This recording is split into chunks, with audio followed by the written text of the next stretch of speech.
Avec Benjamin Bagat, entraîneur des lignes arrières albigeoises, défaite à Carcassonne ce soir. Je veux dire, défaite incontestable et incontestée pour les albigeois qui n'ont pas su gagner la bataille des rucks, dominé en touche, dominé en mêlée et beaucoup de fautes de main aussi.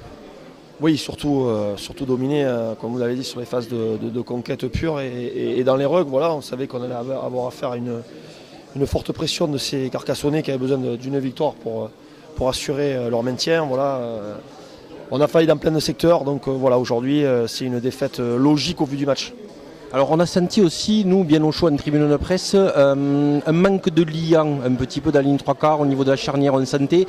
Voilà, beaucoup de large et pas trop de solutions pour casser cette défense très efficace au niveau de Carcassonne. Ouais, je crois qu'on a quand même briqué plusieurs fois, on n'a pas su finir, mais encore une fois, on a pêché dans trop de secteurs aujourd'hui pour pouvoir contester la victoire au Carcassonnais.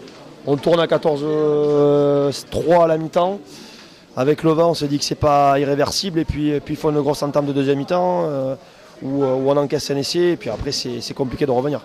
Alors, bon, Albi n'est pas dans le dur parce que quand même la situation n'est pas très très compliquée. Maintenant, est-ce qu'il n'y a pas peut-être envie de se racheter, de faire plaisir au public du stadium contre Massy la semaine prochaine?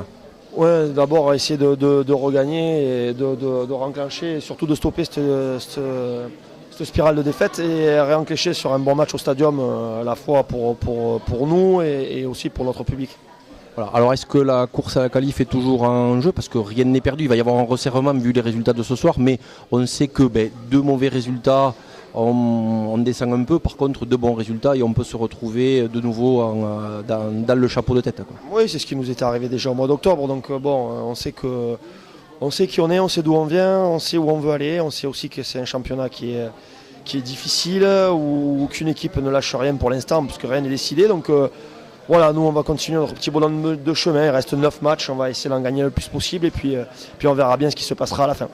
Alors dans ce match difficile pour les Albigeois, on a noté deux joueurs qui sont sortis du lot, Malik Amanache dans le jeu courant et moi j'ai trouvé un Morgan Marchini à la mêlée. C'est le couteau suisse albigeois, il fait 15, il fait 10, il fait 9, je sais pas, peut-être qu'il va jouer pilier gauche ou pilier droit bientôt, mais on a trouvé que vraiment il y avait du lien quand il est rentré.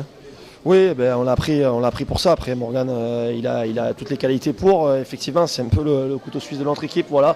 Mais il ne faut pas négliger non plus la performance de Shannon qui a fait aussi un bon match. Oui, il a fait un bon match, mais c'est vrai que Morgan Marchini est rentré à un moment difficile pour Albi et vraiment il a amené peut-être un peu plus de vitesse. Il a tenté de dynamiser un peu le jeu, mais c'est vrai qu'aussi en fin de match, les défenses se resserrent un peu. Carcassonne avait le match en main, nous on a été essayer d'aller chercher ce bonus défensif et puis voilà, on n'y est pas arrivé. Moi j'ai noté aussi la bonne performance de Sipato Meopo qui a fait plutôt une bonne partie aussi, donc voilà, il faut continuer à travailler, se remettre au boulot lundi pour accueillir Massy comme il se doit. Bon, mais merci beaucoup et puis bon courage. Merci à vous.